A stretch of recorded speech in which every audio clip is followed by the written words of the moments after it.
की वीडियो में हम देखेंगे structure of chromosome, cell cycle and cell division. ये बहुत ज़्यादा इंपॉर्टेंट चैप्टर है क्योंकि ये एक ऐसा चैप्टर है जो आपका बेसिक बनाता है, आपकी फाउंडेशन बनाता है। यानी कि अगर आप बायोलॉजी पढ़ना चाहते हैं तो आपको एटलीस्ट ये पता होना चाहिए कि सेल्स जो होते हैं वो डिवाइड कैसे करते हैं। तो हाँ, आज हम इस चैप्टर में पढ़ेंगे cell division and cell division कैसे होता है। ऐसा नहीं होता कि एक सेल है बस उसको बीच में से तोड़ दिया और 2 सेल बन गए, नहीं। सेल डिवीजन के लिए पूरी एक सेल साइकिल होती है। सेल साइकिल का मतलब होता है सीक्वेंस ऑफ इवेंट्स होते हैं, बहुत सारे इवेंट्स होते हैं जिसके बाद सेल फाइनली डिवाइड कर पाता है। और जब हम ये दोनों देखेंगे तो उसके लिए हमको पता होना चाहिए कि जो क्रोमोसोम होता है वो क्या होता है, उसका स्ट्रक्चर कैसे होता है, क्यों इतना इंपॉर्टेंट है क्रोमोसोम, एंड ये सारी चीजें आज हम इस क्लास में देखने वाले हैं।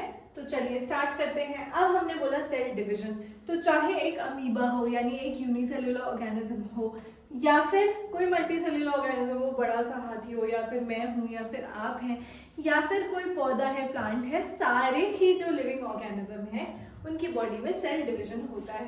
तो अब जैसे ये अमीबा है ना, तो ये अमीबा जो है ये यूनिसेल्युलर ऑर्गेनिज्म है, ये डिवाइड करेगा और 2 डॉटर सेल्स बना लेगा।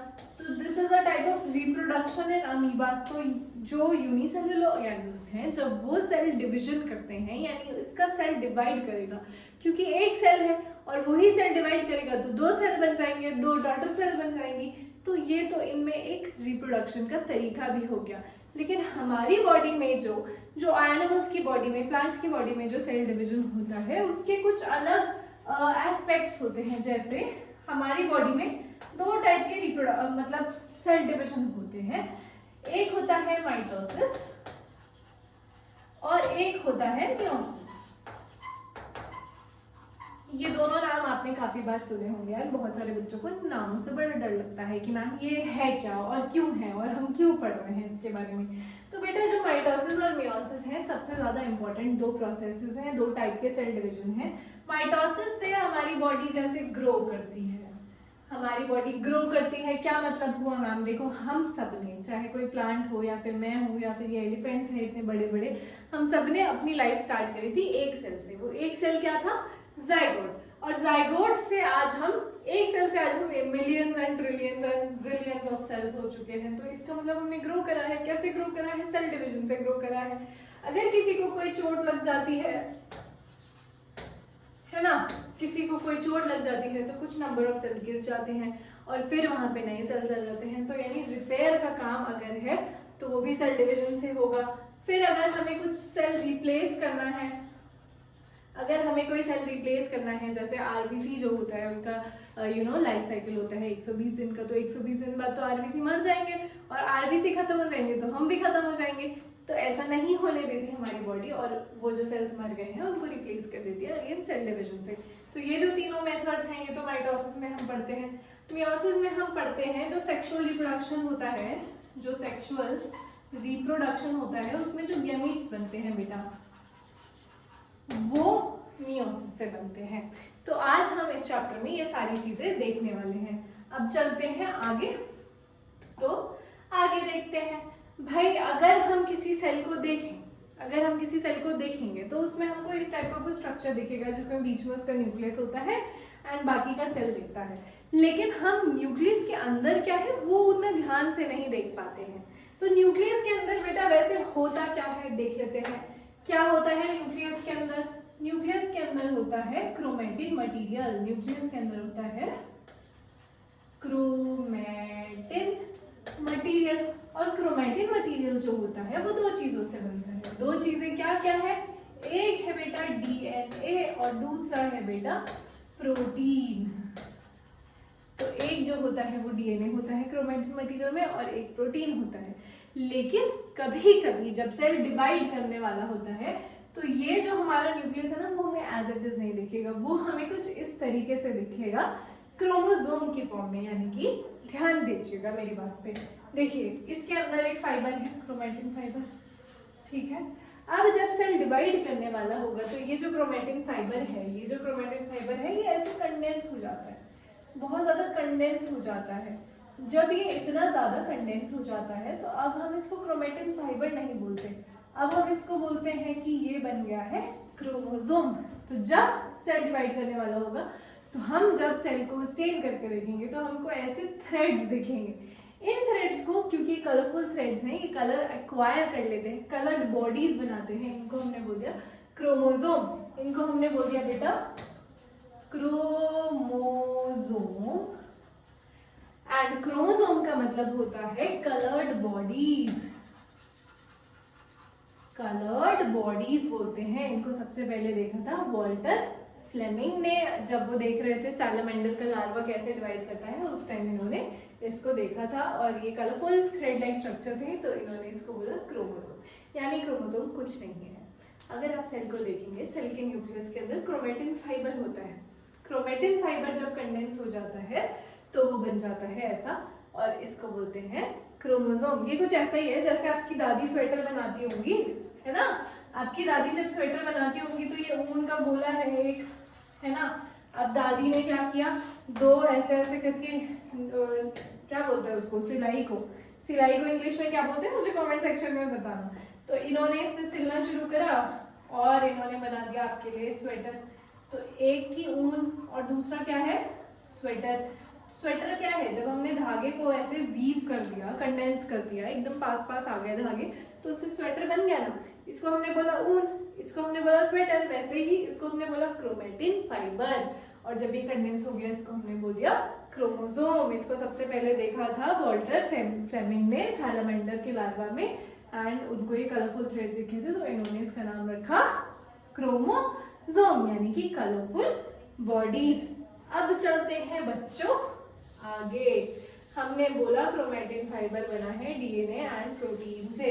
तो कितना डीएनए कितना प्रोटीन, मैम ये बताइए आप हमें, कितना डीएनए कितना प्रोटीन। तो हमने क्या बोला था, क्रोमेटिन फाइबर जो है वो दो चीजों से बना है। एक है डीएनए, ये तो हमें पता ही था, एक है बेटा प्रोटीन, है ना। अब डीएनए जो है ये है बच्चों 40%, और ये जो प्रोटीन है ये है 60%। अब ये क्यों है ऐसे, ये भी हम आज की क्लास में ही देखने वाले हैं। तो चलते हैं आगे। अब यहाँ से ना क्वेश्चन आता है तो इसको अच्छे से याद रखना है आपको। आगे चलते हैं। ये है बेटा वॉल्टर फ्लेमिंग, इन्होंने बताया था क्रोमोसोम के बारे में। एंड ये है सैलमेंडर जी, तो ये है सैलमेंडर जी। आगे आ जाते हैं। मैम आपने बोला डीएनए और प्रोटीन, तो अब थोड़ा सा हमें डीएनए के बारे में बता दीजिए। तो डीएनए को सबसे पहले स्टडी किया था रोजालिंड फ्रैंकलिन ने, एंड इसका जो स्ट्रक्चर दिया था, जो हम देखते हैं डीएनए का स्ट्रक्चर, यानी डबल हेलिकल स्ट्रक्चर, ये दिया था आपको वॉटसन एंड क्रिक ने। तो वॉटसन एंड क्रिक को इस डिस्कवरी के लिए नोबेल प्राइज भी मिला था। अब चलते हैं आगे। अब आ जाते हैं आगे बेटा। इस पूरे स्ट्रक्चर में आपको दो चीजें दिख रही होंगी, एक तो आपको ये वाला पार्ट दिख रहा होगा और दूसरे आपको ये कलरफुल पार्ट्स दिख रहे होंगे। तो ये क्या क्या है ये देख लेते हैं। तो जो एक डीएनए होता है वो दो चीजों से बना होता है, ओके। ऐसे ऐसे करके ये है, कितना गंदा बनाया मैंने, हटा देते हैं इसको, ठीक है। और एक कलर ही चेंज हो गया अपने आप। चलो रुको दोबारा स्टार्ट करते हैं बनाना। तो एक है अपने पास ये इस तरफ ऐसा, और दूसरा है इस तरफ ऐसा। ऐसा ही स्ट्रक्चर है, और बीच में हमारे पास क्या है, ऐसे ऐसे करके लाइंस है ना। तो इसके स्ट्रक्चर को देख लेते हैं बेटा। जो मैंने ये रेड से बनाया है ये है शुगर एंड फॉस्फेट, ये है शुगर एंड फॉस्फेट। और ये जो हमने बीच बीच में बनाए हैं ये है नाइट्रोजन बेसिस, ये है नाइट्रोजन बेसिस। अब नाइट्रोजन बेसिस क्या हो सकते हैं, एडेनाइन हो सकता है, थायमीन हो सकता है, साइटोसिन हो सकता है, गुआनिन हो सकता है, अगर डीएनए है तो। अगर आरएनए है तो ये चेंज हो जाते हैं।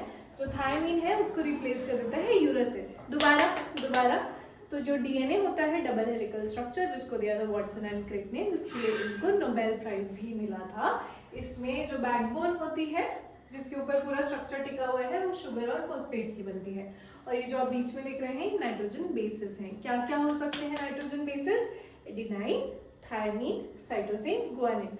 अगर ये डीएनए है तो ये प्रेजेंट होंगे, अगर ये आरएनए होगा तो थायमीन को रिप्लेस कर देते हैं यूरेसिल से रिप्लेस कर देते हैं। आगे आ जाते हैं। मैम यहाँ से क्या क्वेश्चन आ सकता है, क्वेश्चन कि कि ये जो बेसेस हैं ये आपस में चिपके हुए कौन से कैसे हैं और ये कौन सा वाला बेस किससे चिपकता है। तो A बॉन्ड बनाता है T के साथ और G बॉन्ड बनाता है C के साथ। ये आपका कोड होता है। एंड बच्चों A और T के बीच में डबल हाइड्रोजन बॉन्ड है, G और C के बीच में ट्रिपल हाइड्रोजन बॉन्ड है। इसको आपको याद रखना है। समझ गए हैं इतनी बात? आगे आ जाते हैं। अब आप देखेंगे ये जो रिपीटिंग यूनिट्स हैं, ये देखिए 1 यूनिट, फिर 2 यूनिट, फिर 3 यूनिट।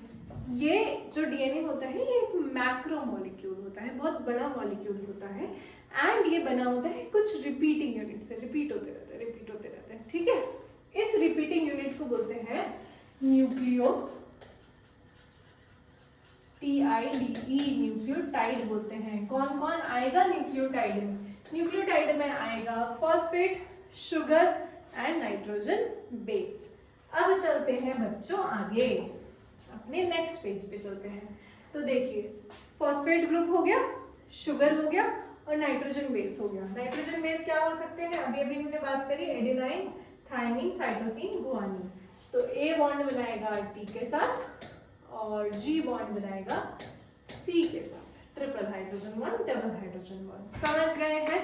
इस पूरे यूनिट को हमने बोला nucleotide. And DNA is a polynucleotide chain, यानी कि बहुत सारे न्यूक्लियोटाइड आपस में चिपके रहते हैं, तो हम बोलते हैं डीएनए है।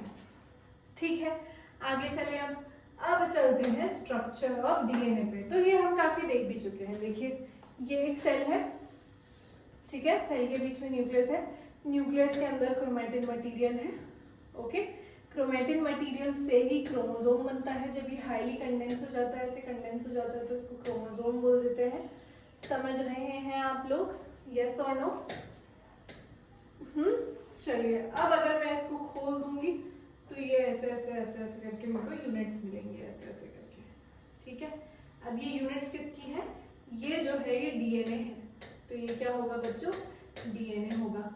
प्लस हमने बोला था प्रोटीन होता है।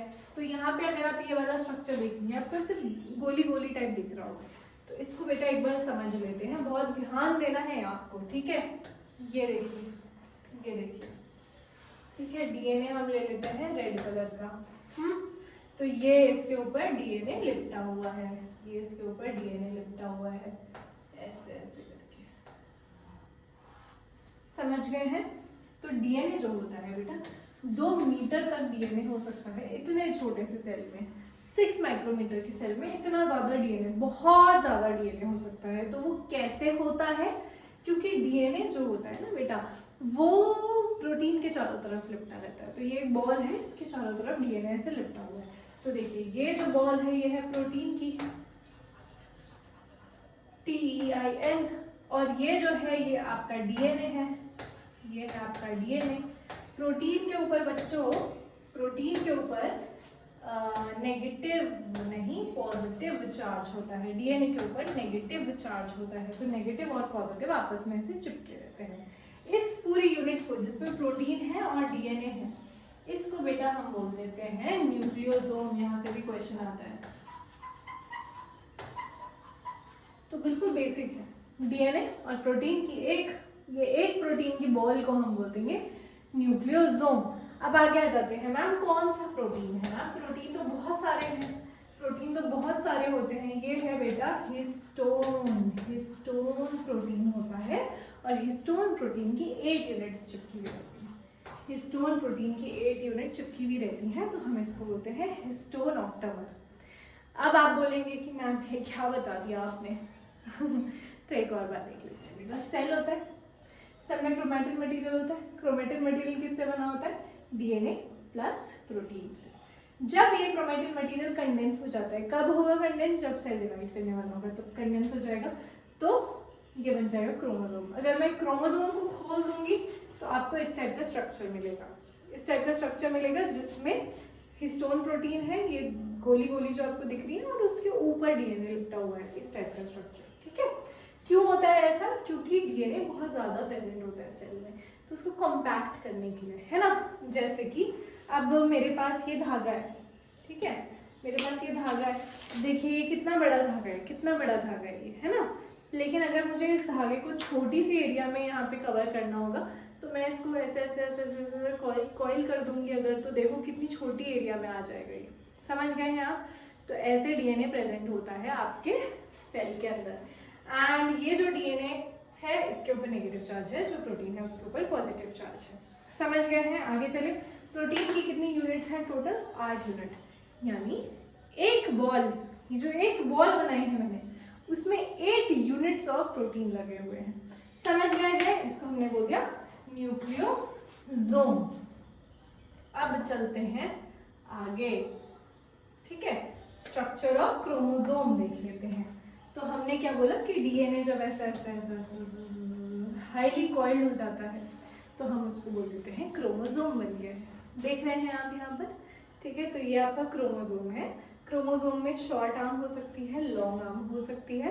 एंड देखिए अगर इस टाइप का स्ट्रक्चर होता, अगर इस टाइप का स्ट्रक्चर होता तो हम इसको बोलते क्रोमेटिड। अगर ऐसा होता तो हम इसको बोलते क्रोमेटिड, हम इसको बोलते हैं बेटा क्रोमेटिड। लेकिन क्योंकि क्रोमोसोम में यहाँ 2 प्रेजेंट हैं तो अब आपस में ये बहने हैं, इनको हमने बोल दिया सिस्टर क्रोमेटिड। अब यहाँ जो आप देख रहे हैं टीलोमेयर, बेटा है तो धागा ही, है ना। धागा तो खुल भी सकता है, तो ऊपर नीचे दोनों तरफ हमने कैप्स लगाई हुई है टीलोमेयर की, जिससे ये जो डीएनए का फाइबर है खुले नहीं, है ना। अब देखो यहाँ पे जो सिस्टर्स हैं, सिस्टर आपस में क्या करती हैं कि ये सामान मेरा है, ये पजामा मेरा है, तूने क्यों पहना, ये बैग मेरा है, ये पेन मेरा है, ये चॉकलेट मेरी थी, तो मेरा मेरा करती है। तो यहाँ पे भी लिखा है सेंट्रोमेयर। सेंट्रो मतलब दोनों बहनों के बीच में कुछ है, इसको बोला है हमने सेंट्रोमेयर। आगे चलते हैं। तो ये था आपका स्ट्रक्चर ऑफ क्रोमोसोम। समझ गए हैं? आगे चले, चलिए आगे चलते हैं। अब आ जाते हैं मैम जीन क्या होता है। फिर आपने सारी चीजें बता दी, लेकिन आपने ये नहीं बताया कि जीन क्या होता है। तो देखिए ध्यान देंगे बच्चों, एकदम ध्यान देंगे। यहाँ पर ये आपका क्रोमोसोम है ना, छोटा सा बना देंगे रैबिट जैसा। ये आपका क्रोमोसोम था, हमने इसको ऐसे खोल दिया था, तो इसमें डीएनए और प्रोटीन था। अब हमने प्रोटीन वाला पार्ट नहीं देखना है, हमने सिर्फ डीएनए वाला पार्ट देखना है, ठीक है। प्रोटीन वाला हम देख चुके हैं। आगे आते हैं। देखिए डीएनए के ना छोटे छोटे फ्रैगमेंट होते हैं जो किसी चीज के लिए कोड कर रहे होते हैं, है ना। तो फंक्शनल यूनिट जो है डीएनए की वो है जीन, ठीक है। आगे आ जाते हैं। मान लीजिए यहाँ पे कोई सीक्वेंस है, ये इसको बोलेंगे जीन। ये जो सीक्वेंस है ये आपकी हाइट के लिए कोड कर रही होगी, ये वाली जो सीक्वेंस है ये आपकी आई कलर के लिए कोड कर रही होगी। तो जो भी कुछ प्रॉपर सीक्वेंस होती है, छोटी छोटी सीक्वेंस होती हैं पूरे डीएनए के ऊपर, पूरा डीएनए तो 2 मीटर्स का है, तो उस पूरे डीएनए पे छोटी छोटी जो सीक्वेंस होती हैं उनको हम बोलते हैं जीन। और जीन आपके किसी कैरेक्टर के लिए कोड करी होगी, जैसे आपकी आईज का कलर क्या है, आपका हेयर का टाइप क्या है, आपका आपका नोज कैसा होगा, आईज कैसी होंगी। हम दिखते हैं ना अपने पेरेंट्स जैसे, इसलिए दिखते हैं, जीन्स की वजह से दिखते हैं। आगे आ जाते हैं बच्चों, ये समझ आ गया आपको जीन वर्सेस क्रोमोसोम। तो जीन छोटे छोटे हिस्से होते हैं, आपके छोटे छोटे हिस्से होते हैं। चलिए आगे आ जाते हैं। एक छोटी सी एक्सरसाइज है, यही है ना। हाँ चलिए। Chromatin fibre is made up of DNA and, आप लोग बताएंगे प्रोटीन, ठीक है। 2 सिस्टर क्रोमेटिन, जो सिस्टर थी वो बीच से अटैच थी और क्या कह रही थी, मेरा है, ये मेरा है, जो सेंटर पे सामान रखा है ये मेरा है। तो कहाँ से जुड़ी होती है each other? By centromere. The structure of DNA was first observed by, सबसे पहले मैंने आपको बोला रोजालिंड फ्रैंकलिन ने ऑब्जर्व किया था, लेकिन जो डबल हेलिकल स्ट्रक्चर है वो वाटसन एंड क्रिक ने दिया था, जिसके लिए उनको नोबेल प्राइज मिला था। आगे चलते हैं। The 3 components of nucleotide are, है ना। 3 components हमने बोले थे, phosphate, sugar and nitrogen bases. The DNA strand wound around histone octamer, तो हिस्टोन ऑक्टामर के अराउंड जो डीएनए था उसको हमने बोला था, वो जो पूरी यूनिट थी उसको हमने बोला था न्यूक्लियोसोम। बहुत इजी क्वेश्चन है। Specific sequence of nucleotide on a chromosome constitute a gene, है ना। स्पेसिफिक सीक्वेंस अगर होगी तो उसको हम बोलेंगे जीन। अब हमने ये ऑलरेडी देख लिया है कि नीड क्या है सेल डिवीजन का। मैंने आपको बोला था एक छोटा सा एक सेल होते हैं हम लोग, है ना। एक सेल से देखो कितने सारे सेल बन गए, तो यानी ग्रोथ होती है। आगे आ जाते हैं रिप्लेसमेंट। देखो ये एरिथ्रोसाइट है यानी रेड ब्लड सेल है, इनकी लाइफ होती है 120 डेज की। 120 डेज बाद आरबीसी खत्म, हम भी खत्म, ऐसा ना हो इसलिए बनते रहते हैं यहाँ पे, बोन मैरो में बनते हैं, तो बनते रहते हैं, इसको हमने बोला रिप्लेसमेंट। रिप्लेसमेंट आगे आ जाते हैं। देखो इन अंकल को कितनी तेज चोट लग गई है माथे पे, बिल्कुल ऐसे खम्बे से ही टकरा गए हो जैसे तो ये जो चोट है, कुछ सेल्स बाहर निकल गए हैं, ये जो चोट है अभी रिपेयर भी हो जाएगी कुछ दिन बाद। तो हम बोलते हैं कि रिपेयर का काम भी जो है वो सेल डिवीजन से ही आता है। और हमने बोला था जो अमीबा था, अमीबा, तो अमीबा ने सेल डिवाइड करके क्या कर लिया था, रिप्रोडक्शन ही कर लिया था उसने। एक सेल से 2 सेल बन गए तो दोनों डॉटर सेल अब अलग अलग रहेंगी, तो रिप्रोडक्शन, लेकिन कैसा रिप्रोडक्शन, एसेक्सुअल रिप्रोडक्शन कर लिया था सेल डिवीजन से। ठीक है, चलिए आगे चलते हैं। थोड़ा सा बड़ा चैप्टर है एंड बहुत इंटरेस्टिंग चैप्टर है, तो इसको, इस वीडियो को बेटा लास्ट तक देखना पड़ेगा आपको। ठीक है, चलिए आ जाते हैं सेल साइकिल पे। तो हमने अभी बात कर ली थी सेल साइकिल की। हमने बोला था कि जो सेल साइकिल होती है it is a sequence of events, one after the other, one after the other. तो सेल साइकिल क्या है, it is a sequence of events, यानी कि एक के बाद एक आपका स्टेप आता रहता है। तो ये साइकिल है तो एक पहिया बना देते हैं चलिए अब हम इसको डिवाइड करते हैं। सेल साइकिल जो होती है बेटा वो 2 स्टेजेस में होती है। चलिए पहले ये बता देती हूँ आपको। सेल ऐसे डिवाइड नहीं कर लेता, सेल 2 फेजेस में डिवाइड करते हैं। फर्स्ट फेज को बोलते हैं इंटरफेज, इंटरफेज बोलते हैं बच्चों, और दूसरे को बोलते हैं एम फेज, दूसरे को हम बोलते हैं एम फेज। तो जो इंटरफेज होता है बच्चों, ये रेस्टिंग फेज भी बोला था इसको साइंटिस्ट ने। यहाँ पे सारी तैयारियां हो जाती हैं, ठीक है, यानी सारी तैयारियां जो सेल, नए सेल को बनने के बाद सामान चाहिए, वो सारा सामान यहीं पे डबल हो जाएगा। ठीक है, तो देख लेते हैं इंटरफेस को। आप ऐसे याद, मतलब ऐसे याद रख सकते हो सेल साइकिल को कि शादी हो रही है किसी की। अब शादी हो रही है तो सबसे पहले तैयारियां होंगी। अगर शादी हो रही है लड़की की तो उसके लिए पहले लड़का देखेंगे, फिर वो सेलेक्ट करेगी लड़के को, फिर वो फाइनल होगा लड़का, फिर सामान जोड़ना शुरू करेंगे, साड़ी खरीद लो, सूट खरीद लो, गहने खरीद लो एंड अलग अलग चीज़ें खरीद लो। तो वही सारी चीज़ें हो रही है यहाँ पे, और फिर फाइनली शादी हो जाती है। शादी छोटे से टाइम के लिए होती है।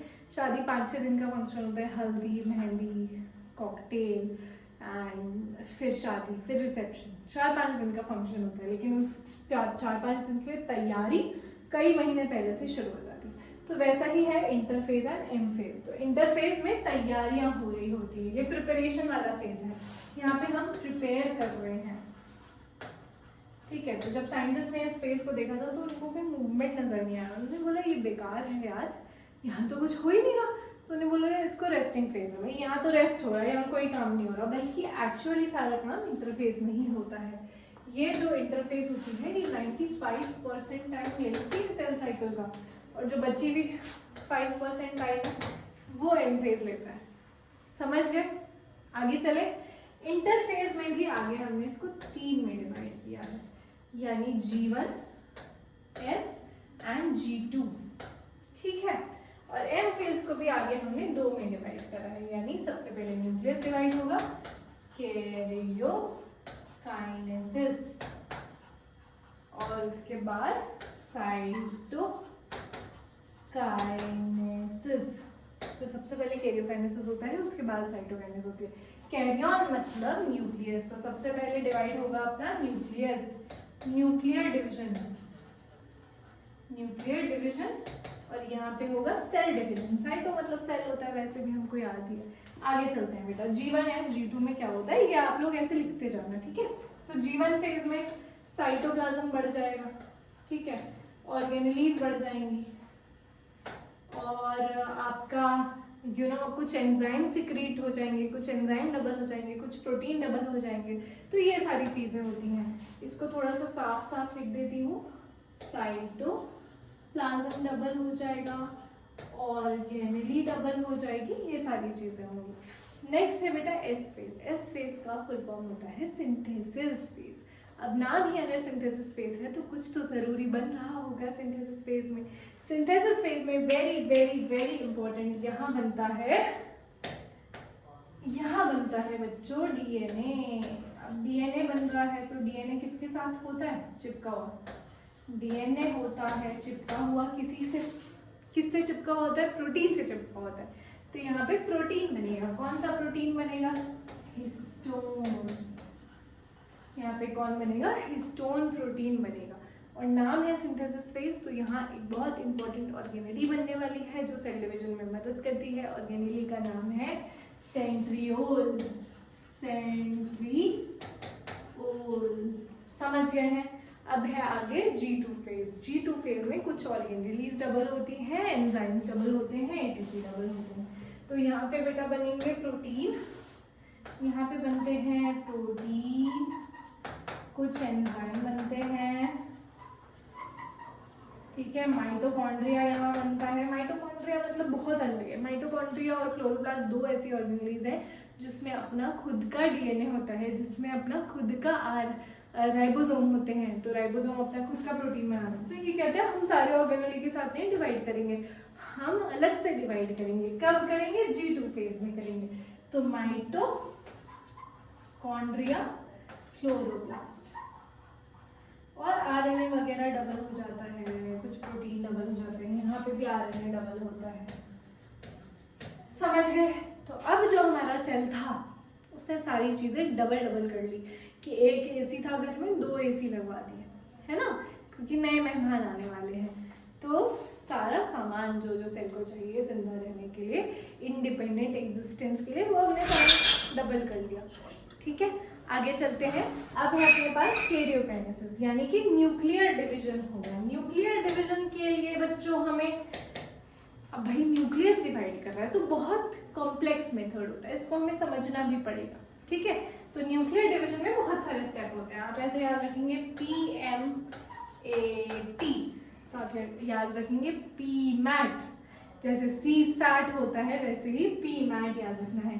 P से होता है बेटा प्रोफेज, ठीक है, फिर मेटाफेज, फिर है एनाफेज, फिर है टीलोफेज। इजी है। PMAT, prophase, metaphase, anaphase, telophase, बहुत इजी है बेटा।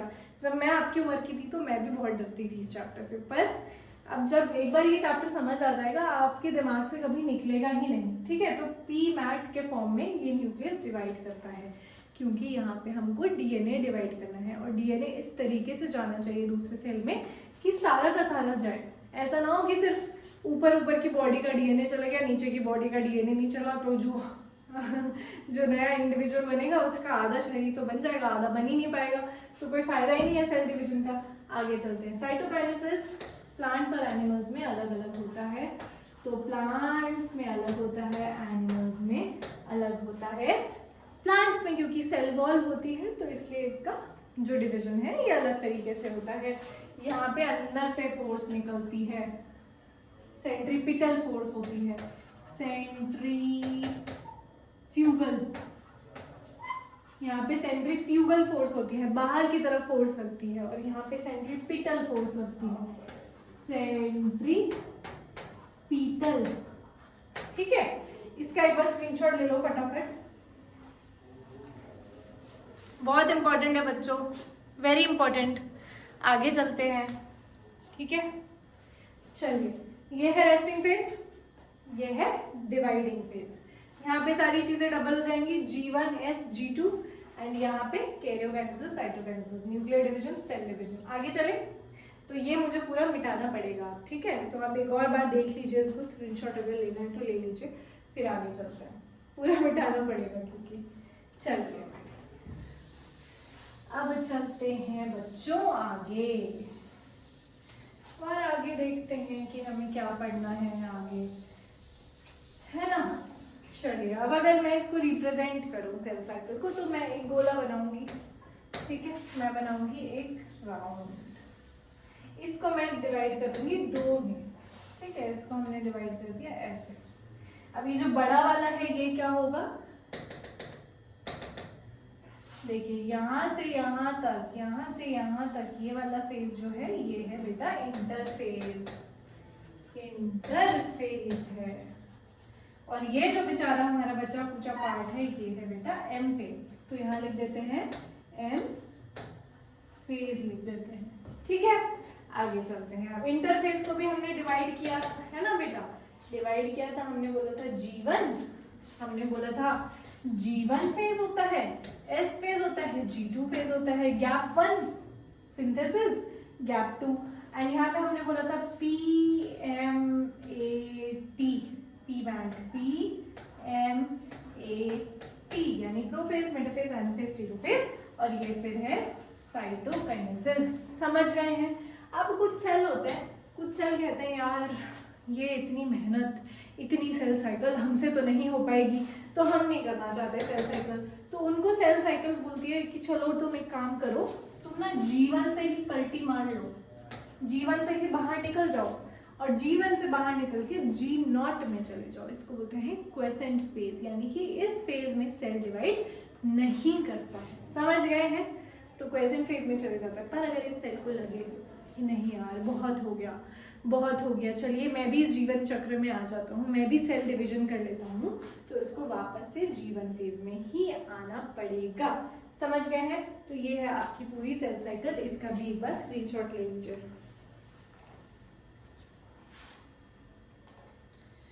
ठीक है, चलिए अब चलते हैं आगे।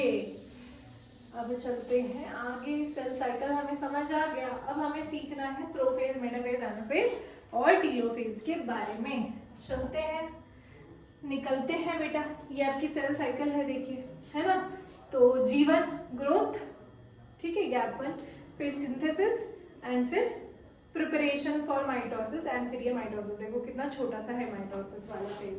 आगे चलते हैं। ये भी सेम है बेटा, सेम टू सेम है। यहाँ पे आर्स वार्स दे रखे हैं आपको, सेम साइकिल है। अब आ जाते हैं बेटा प्रोफेज पे। ध्यान देंगे, ध्यान देंगे बेटा, बहुत ज्यादा कान ना खुले रखने पड़ेंगे अब, ठीक है।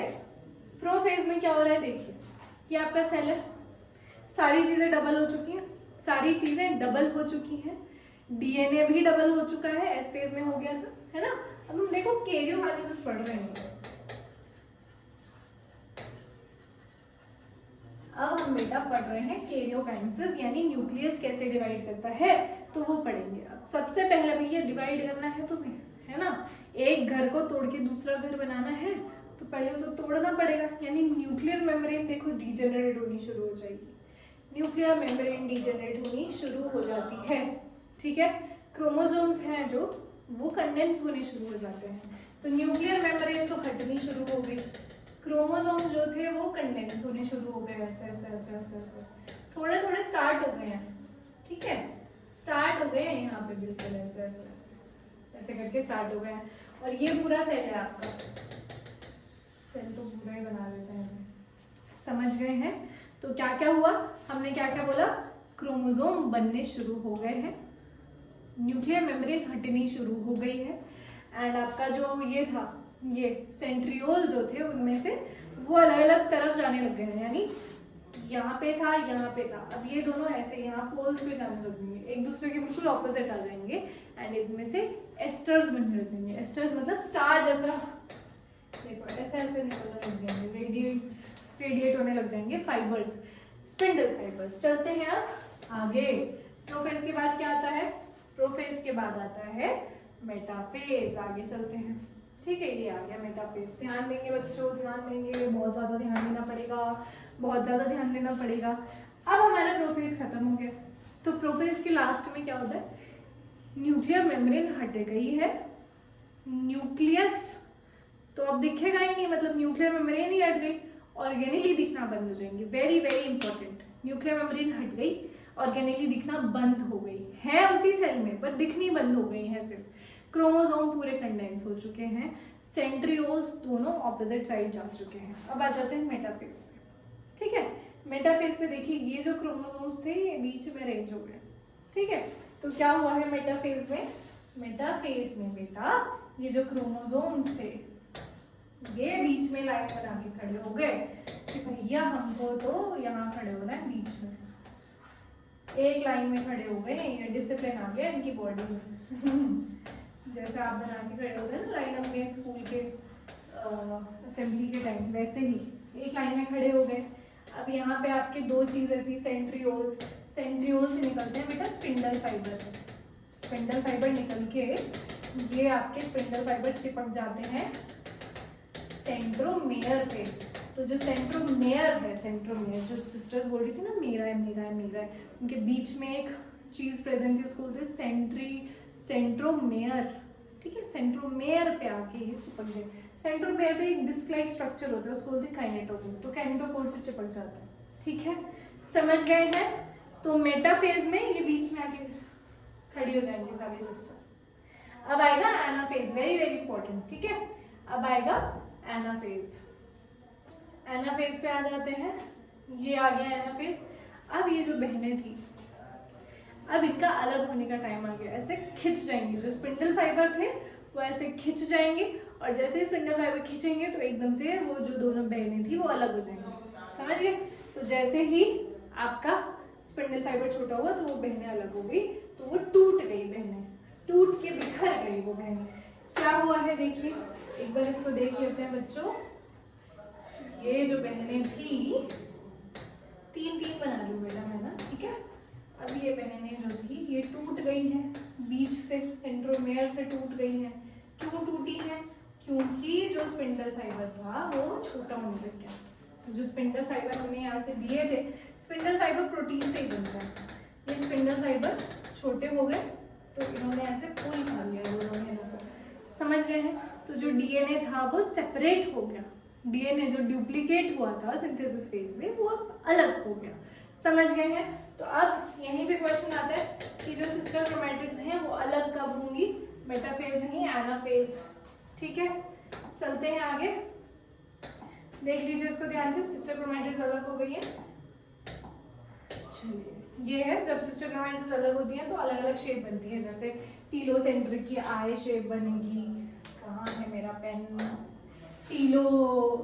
टीलोसेंट्रिक अगर क्रोमोसोम होगा तो इसकी आई शेप बनेगी, एक्रोसेंट्रिक होगा तो इसकी जे शेप बनेगी, सब मेटासेंट्रिक होगा तो एल शेप बनेगी, एल शेप।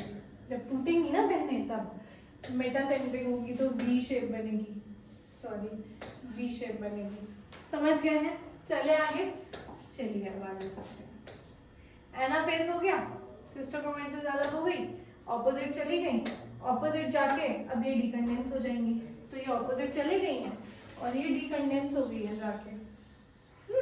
तो ये सिस्टर क्रोमैटिड्स जो दूर दूर चले गई थी अब ये डीकंडेंस हो जाएंगी, ऐसे जैसे बनी थी वैसे अब डीकंडेंस हो जाएंगी।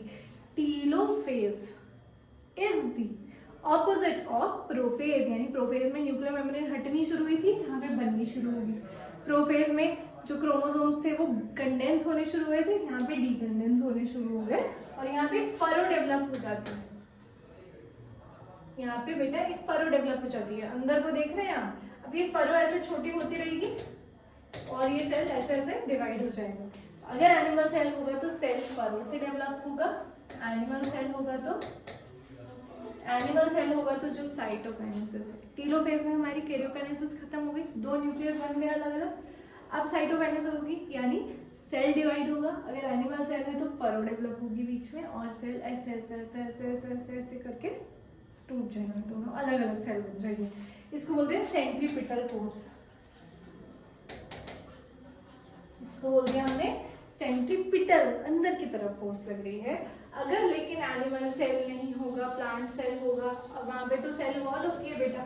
सेल वॉल को तो आप कैसे ही तोड़ देंगे, है ना, सेल वॉल को तो आप नहीं तोड़ सकते। तो देखिए एक सेल मेम्ब्रेन हो गई, एक सेल वॉल हो गई, तो यहाँ फरो तो नहीं डेवलप हो पाएगी, लेकिन यहाँ पे बीच में ना, यहाँ पे बीच में सेल प्लेट बन जाएगी। यहाँ पे सेल प्लेट का जो स्ट्रक्चर होता है ना मिडिल लैमेला टाइप के होता है, और ये सेल प्लेट ऐसे बाहर को धक्का देगी, सेल को ऐसे बाहर की तरफ धक्का देगी। इसको बोलते हैं सेंट्रीफ्यूगल फोर्स, बोलते हैं सेंट्रीफ्यूगल फोर्स। और यहाँ डिवीजन हो रहा है सेल प्लेट से। समझ गए हैं? तो ये दोनों अलग अलग होते हैं, सेल डिवीजन दोनों अलग अलग होते हैं एनिमल और प्लांट सेल में। अब चलते हैं आगे। तो हमारा सेल डिवीजन हो चुका है, माइटोसिस कंप्लीट हो चुका है। अब देखते हैं माइटोसिस का सिग्निफिकेंस क्या है बेटा, यहाँ से भी क्वेश्चन आ जाता है। सिग्निफिकेंस ऑफ माइटोसिस क्या है, हम ऑलरेडी कर चुके हैं। एक है बेटा ग्रोथ, है ना, बहुत बार कर चुके हैं। तो एक हो गया बेटा आपका रिपेयर, एक हो गया रिपेयर, रिप्लेस, एक हो गया बेटा आपका रिप्लेस, और एक हो गया आपका एसेक्सुअल रिप्रोडक्शन। एसेक्सुअल रिप्रोडक्शन अगर यूनिसेल्युलर ऑर्गेनिज्म होगा, तो अगर सेल डिवाइड हो रहा है तो उसको बोलेंगे एसेक्सुअल रिप्रोडक्शन ही हो गया है।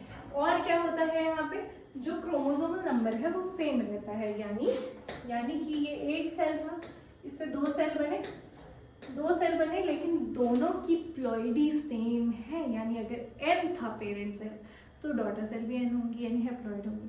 अगर पेरेंट सेल डिप्लॉइड था यानी 2n था, तो जो दोनों डॉटर सेल्स हैं वो भी 2n ही बनेंगी। ठीक है, इसलिए इस डिवीजन को बोलते हैं इक्वेशनल डिवीजन। इक्वेशनल डिवीजन क्यों बोलते हैं, क्योंकि बेटा आपने पढ़ा होगा LHS is equal to RHS, पढ़ा है। तो यहाँ भी 2n है, यहाँ पे भी 2n है, इसलिए इक्वेशनल डिवीजन है। LHS is equal to RHS। ये था आपका माइटोसिस। अब आ जाते हैं मियोसिस पे। ठीक है, ये समझ आ गया।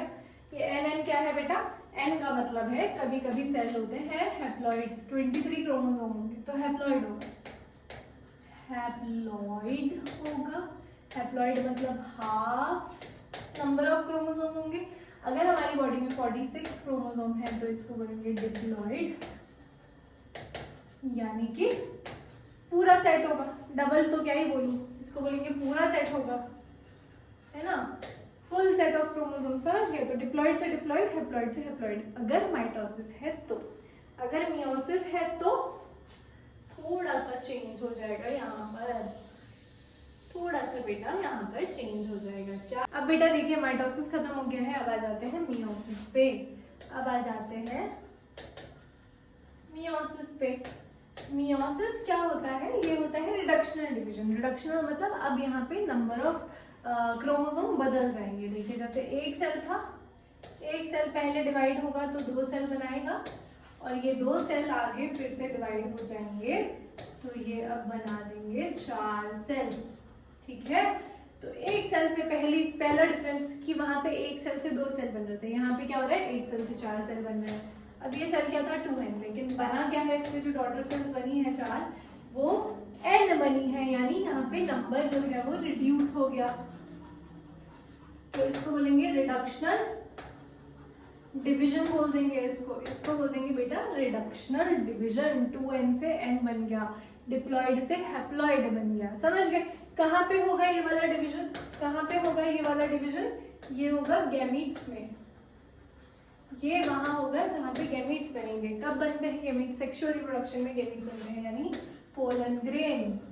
ठीक है, जैसे कि ओव्यूल, जैसे कि स्पर्म, जैसे कि एग। तो ये जो 4 जगह है जो गैमीट्स बन रहे हैं, सिर्फ वहां पे हैप्लॉइड रिडक्शनल डिवीजन होता है, यानी मियोसिस होती है। बाकी हर जगह माइटोसिस होती है।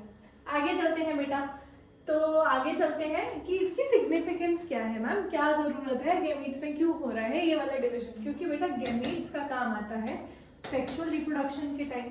सेक्सुअल रिप्रोडक्शन में क्या होता है, एक ये मेल गैमीट है, ये फीमेल गैमीट है ना, ये दोनों जो गैमीट्स हैं ये मिलते हैं, ये फ्यूज करते हैं, फ्यूजन ये करते हैं बेटा, फ्यूजन। और फ्यूजन करके क्या बनाते हैं, अभी हमने बात करी थी, ये बनाते हैं जाइगोट, ये बनाते हैं जाइगोट। तो अगर ये बेटा n होगा और ये n होगा, तभी तो ये दोनों मिलकर 2n बनाएंगे। अगर ये 2n हो जाएंगे तो 4n बना देंगे, फिर तो पता नहीं क्या बन जाएगा। तो हम क्या बोलते हैं, सेक्सुअल रिप्रोडक्शन में जो गैमीट्स होते हैं वो हैप्लॉइड होते हैं, रिडक्शनल डिवीजन यानी मियोसिस से बनते हैं। सिग्निफिकेंस क्या है कि जब जो गैमीट्स होते हैं वो मिलते हैं, जब वो फ्यूज होते हैं, तो वो वापस से अपनी प्लॉइडी को रीजनरेट कर लेते हैं, यानी 2n बन जाते हैं। दूसरा बेटा, ये वाला जो रिप्रोडक्शन है, यानी ये वाला जो डिवीजन है, इसमें वेरिएशन आता है, इसमें आता है वेरिएशन, इसमें आता है वेरिएशन। और वेरिएशन इज ऑलवेज गुड, जितना वेरिएशन होगा उतना अच्छा इवोल्यूशन होगा। तो दूसरा सिग्निफिकेंस वेरिएशन आता है। तीसरा सिग्निफिकेंस ये होता है बेटा, इसमें जब ये वाला डिवीजन होता है, एक बार इसका स्क्रीनशॉट ले लो एंड फिर मैं इसको रीज कर देती हूँ, ठीक है, ले लिया। चलिए, जब ये वाला डिवीजन होता है तो मान लीजिए ये फादर का क्रोमोसोम है, ठीक है, ये मदर का क्रोमोसोम है। तो जब ये वाला डिवीजन होता है तो यहाँ पे ये मिलते हैं, तो यहाँ पे जेनेटिक मटेरियल एक्सचेंज हो जाता है, इसको बोलते हैं कियाजमेटा। तो यहाँ पे कियाजमेटा का फॉर्मेशन होता है और यहाँ पे वेरिएशन आती है। समझ गए हैं? बात समझ आ गई? तो ये सेक्सुअल रिप्रोडक्शन के लिए ज़रूरी है, गेमेट्स बनने के लिए ज़रूरी है, इससे वेरिएशन आता है और यहाँ पे काइजमेटा बनता है। तो ये इसकी सिग्निफिकेंस है। अब चलते हैं आगे। तो आपकी जो बुक है उसमें इतना ही है एंड इसके आगे ज़्यादा कुछ है नहीं, डिफरेंस बिटवीन मेयोसिस माइटोसिस ये सब